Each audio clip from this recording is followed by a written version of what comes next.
le prince Harry consulte sa défunte mère la princesse Diana avant de prendre des décisions, a affirmé un expert royal.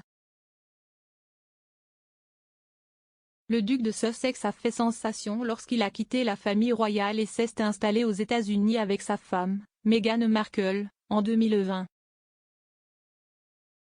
Bien que sa relation avec les autres membres de la firme se soit refroidie, le prince Harry, 37 ans, garderait sa mère, la princesse Diana, très proche de son cœur.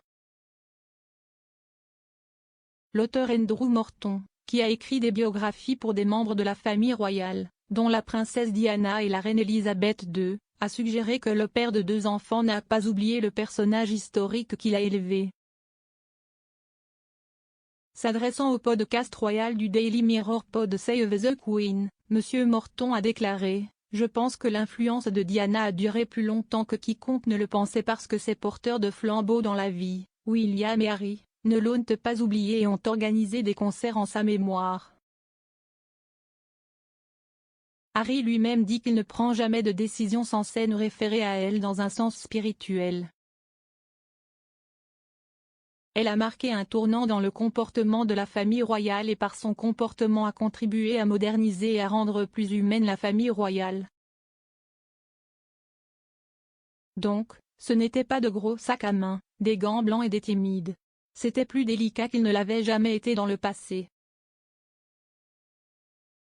Elle a donc rendu la famille royale plus pertinente pour les temps modernes. Le duc et la duchesse de Sussex ont démissionné en tant que membres seniors du cabinet et ont quitté le Royaume-Uni en 2020, 2 ans après leur mariage. Ils ne sont revenus au Royaume-Uni que récemment pour un court voyage, pour participer aux célébrations du jubilé de platine de la reine. Mais l'auteur Andrew Morton a affirmé que leur projet de départ avait été discuté plus d'1 an auparavant. Il a déclaré lors du podcast que Harry avait des conversations dans un hôtel londonien avec Oprah Winfrey en novembre 2018, 6 mois seulement après leur mariage.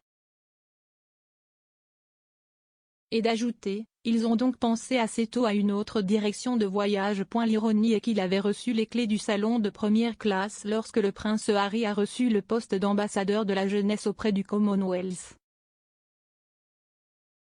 C'était effectivement la manière de la reine de dire « vous faites le reste du monde, laissez William et Catherine faire le Royaume-Uni où ils seront éventuellement les chefs d'État ».